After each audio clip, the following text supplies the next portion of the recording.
Shalom Pak Bambang, saya mau izin bertanya, adakah Trinitas dalam kitab Taurat?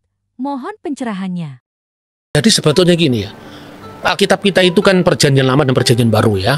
Perjanjian lama itu sesungguhnya Alkitab yang sama yang dimiliki oleh orang Yahudi di seluruh dunia, yang dikenal dengan Tanakh ya.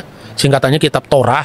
Torah itu kelima buku Musa itu, kemudian kitab nabi-nabi dan tulisan-tulisan suci yang lain yang diawal dari Mazmur, dikenal dengan Ketubim. Makanya Yesus mengatakan seperti yang tertulis tentang anak manusia dalam kitab Taurat Musa, dalam kitab nabi-nabi dan dalam Mazmur. Karena Mazmur itu dalam sistematik kuno itu buku pertama dari Ketubim, yaitu tulisan-tulisan lain selain Nebiim dan Torah. Nah, itu Taurat yang sama. Jadi baru yang kedua itu perjanjian baru. Jadi yang kita sebut perjanjian lama itu sebetulnya kitab Yahudi. Jadi kalau kita membaca Taurat dalam bahasa Ibrani itu Tauratnya Yahudi sekaligus Tauratnya Kristen.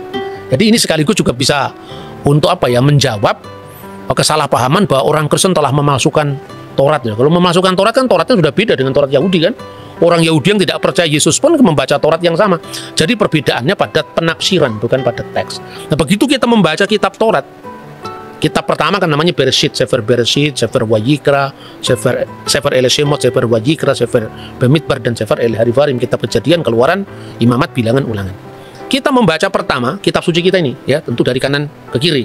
Ya karena kalau bahasa Ibrani itu seperti bahasa Arab kanan ke kiri. Itu di situ sudah ada Tritunggal. Coba dibaca Bereshit pasal 1 ayat 1 sampai dengan ayat 3 dalam bahasa aslinya.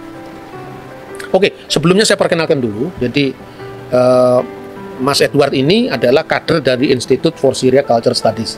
Itu lembaga pelayanan yang memang mengkaji tentang kekristenan Timur ya, kekristenan Timur itu supaya kita tidak kehilangan akar sejarah kita. Dan YCS itu bukan gereja, tapi itu adalah lembaga kajian dan dia sudah belajar bahasa Ibrani langsung dari sumber aslinya di Israel. Ya, Israel Institute of Biblical Studies.